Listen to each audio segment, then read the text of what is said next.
Hello, everybody. Welcome back to yet another episode of my spiritual journey. Episode number 3 in English. Today, I'm not going to speak of the most bombastic change that I have ever had there. I had the life-changing event I told in the last video, and in the next video, probably, I will tell on my other life altering event, person, actually. But today I will just speak of my day to day life in the festival. It was a 6-day festival. We arrived there at in the afternoon on Saturday, the 13th. 13th of September. Then there was the whole opening ceremony, dinner at 8, and then another ceremony, and we went to sleep, basically. And there was like a party in Static Dance evening, but after that, all that, we went to sleep. I went to sleep in my tent. It was cold. I had a yoga mat, which is about this thin, and a blanket that is something like this. It's thin, it's not very, very thick, but it's warm and nice and pleasant. Very similar to that, which I thought would be enough, because it usually is enough when I'm camping in Israel. It wasn't. But on top of that it was cold, there were cows. Yeah. Every night, 3, 4 a.m., cows. I don't know where they came from. I don't know where they were going, but they were going through the camping grounds.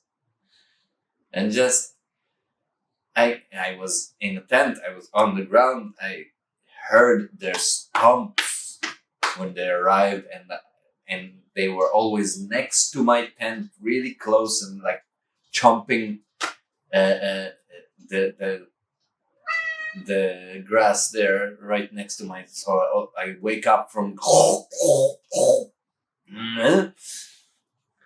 So it was cold and loud. So the first couple of nights weren't as good as I expected them to be. But in the second night, I met a girl called Sophia. I think she was Canadian or an Indian origin, real Indian, not Indian Native American, Indian. We get to meet together in the charging spot for the phones. We both charged our phones and started to talk like it always does in this festival. Everywhere you go, you suddenly find someone, you sit with them, you start talking. You don't know them, but you get to know them. This is part of the magic. And she told me that she came with someone, and he is leaving tomorrow, and so he will let her his tent. But for now, he needs his tent, so she can sleep in his car. And she showed me the car, and because everyone in the camping ground, the cars are just next to the either a tent, or some of them are with a camping van, like a trailer, So she pointed me to the car, and I looked at the car, and it was a very small car, and she's a tall girl. And I said, "Are you sure you're gonna be comfortable in that car?" I mean, it sounds weird, I know, but yeah, my car is bigger. Maybe you should if you're already sleeping in a car, consider sleeping in my car. And she said yes, and she slept in the car, and it was not as comfortable because still sleeping in a car, but it was better than sleeping in the other car. And the next night, the third night, I decided to, okay, I'm cold, cows are waking me up every night, I'm not sleeping well, I will sleep in the car. And yes, it was not as comfortable. I dropped the back seats and slept, but it made like a little slope and a little bump where the connection of the back seats. But it was better than sleeping in the tent because I wasn't as cold and cows didn't wake me up. Mm-hmm. Anywho, so that's the sleeping arrangement. From the third day on, I was sleeping in the car and not in the tent. Every day you meet people. Every day there is the morning opening ceremony where there's ecstatic dance at the beginning, and then there was finding your pod family, which I spoke about earlier in the last video, sharing the experiences from the other day. And then there was representing of the workshops. Each facilitator came on stage, either introduced himself and his workshop and when and where, or really gave an example of the workshop, like really, if it's something that was possible to give an example, like Marine Azov, which is doing vocal magic. I don't know how else to call it. So she could make examples of how she goes up and down, and really nice. And then go to brunch, and in brunch and dinner, brunch was at 11 a.m., dinner was at 8 p.m. You find yourself sitting not with the you don't have you don't catch on to a certain posse, let's say. Not even your pod family. It's just, at the beginning, I thought I would sit with Hannah and Diana, which were the two girls that I picked up from the airport. I was thinking I would say the first day, I sat with them to eat. But the second day, I found myself with someone else. I don't even remember who. And the third day, yes, with my pod family, maybe just with Deborah, or maybe just with Ophelie, or maybe just with Vanessa. And sometimes, yes, with I would meet again Hannah, or maybe one time with Sophia, and you sit in the workshop of Petra. I met two lovely women, also Melissa and I don't remember her friend's name, but we sat together also after that workshop, for example, in dinner. So you meet people and you sit with them, and it's really nice. There was another workshop that was like consent. It was an obligatory workshop, which basically the intention of that is, because this festival is very free, both sexually and it is in a nudist beach and a nudist colony. So you need to know your boundaries. You need to know to say no or say yes. But if you say yes, you need to know that you're saying yes, real yes, not pretend yes and not meaning yes because you feel not comfortable. So there was a consent workshop which we practiced saying yes, yes, yes, and no, no, no in several ways, and just we were walking around, standing in front of someone, and then just say yes to each other in different ways and say no to each other in different ways. And then we sat down, and there was you would ask something and the answer of the other person would be either yes or no. If it was no, you would say thank you for expressing your true feelings, and I accept your no, and I respect your no, something in that matter. Um, and of course, the other way for yes, and then there was an actual really like more deep into consent about touching. That part I actually went away because I had to drink. I was very, very thirsty, and I went away to fill up my bottle. But when I got back, it was already paired up, and I was just on the side. But never mind. Um, Other workshops. Which other workshops? There was a Marine Azov vocal workshops. Really, really cool. Um, Really, really nice workshops. I don't remember much. I remember singing a lot. She was basically teaching you how to get your true voice out, and not like every singing teacher says that it comes from here. No, it comes from here. It comes from solar plexus. It comes from the chakras, basically, um, and mostly from the sacral chakra and the solar plexus chakra, and not only from the throat chakra. And it was nice. It was really, really nice. We shouted and we made weird voices and sang. Eventually, we sang a sacred song which contained the song itself was in English, but it contained two sentences, one in Hebrew, one in Arabic. Well, not sentences, but Shalom Aleichem and Salam Aleikum. It's because of the similarity of the two words. And the purpose of this whole place is to spread love and peace around the world. It doesn't matter where you are from, who you are. I got no anti-Semitism in this vibes in this place. Nothing.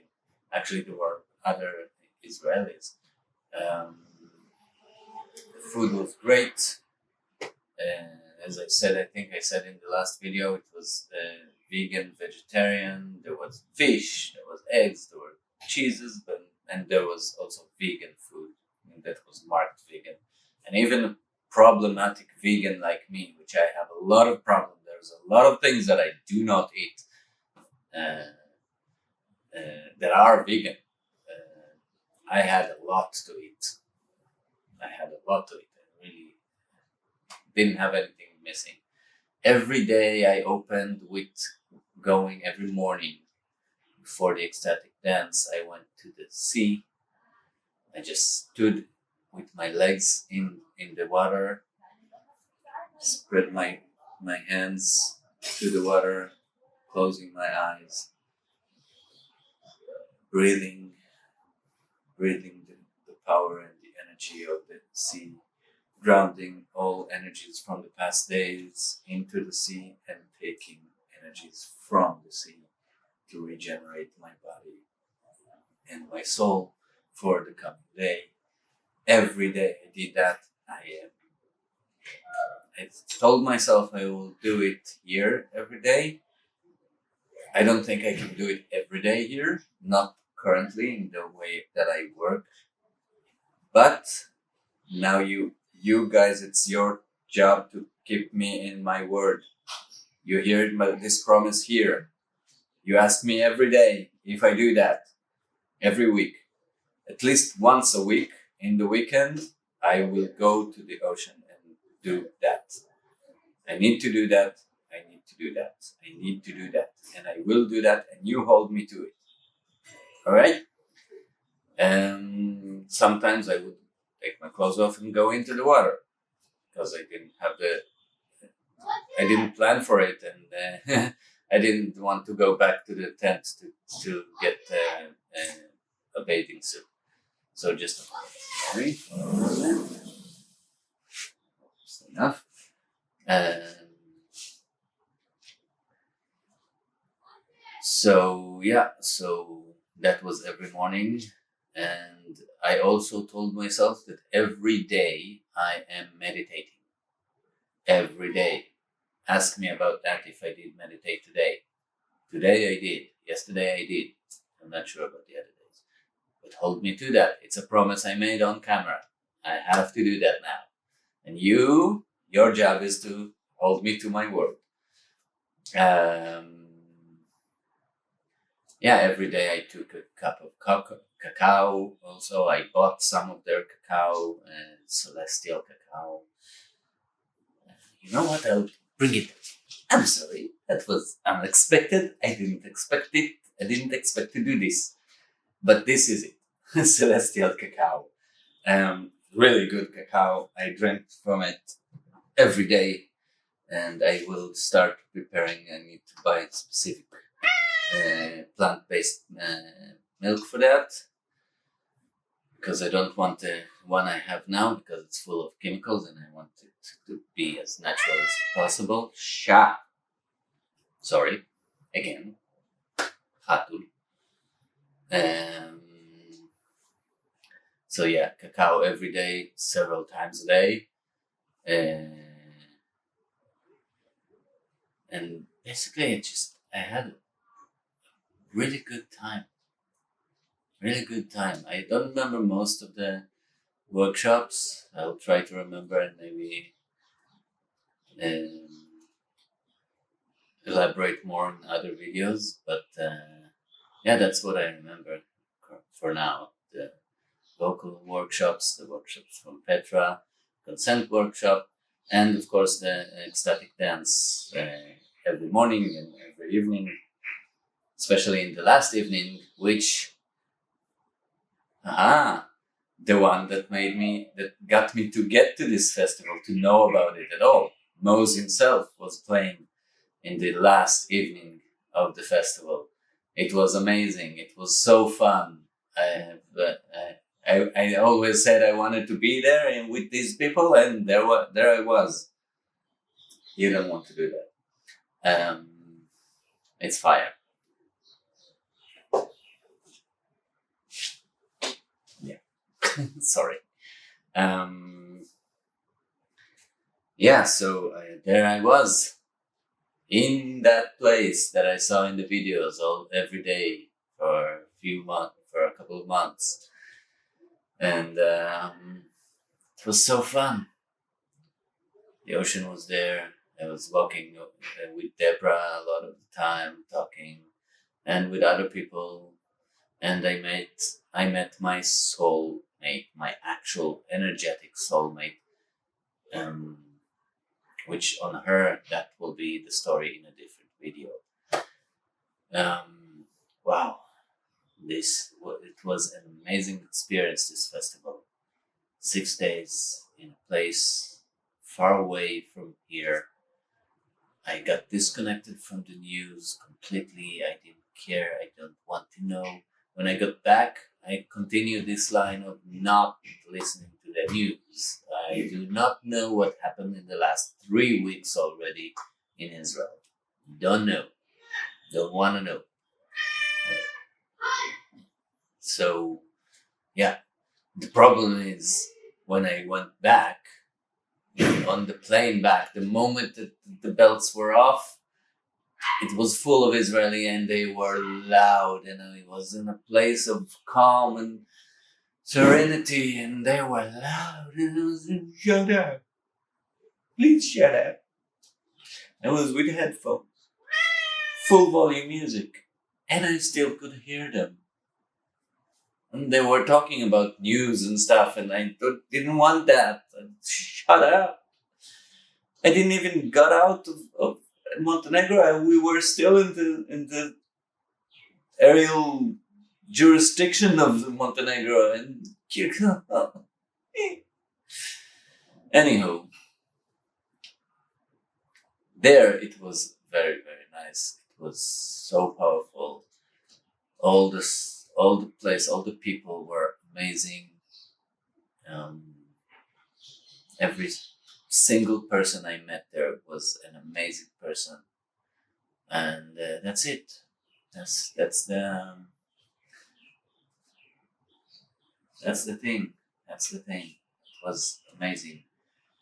To be continued. Some more adventures that I had in Montenegro in this festival, including one life-changing encounter with one energetic soulmate. Stay tuned and have a good day.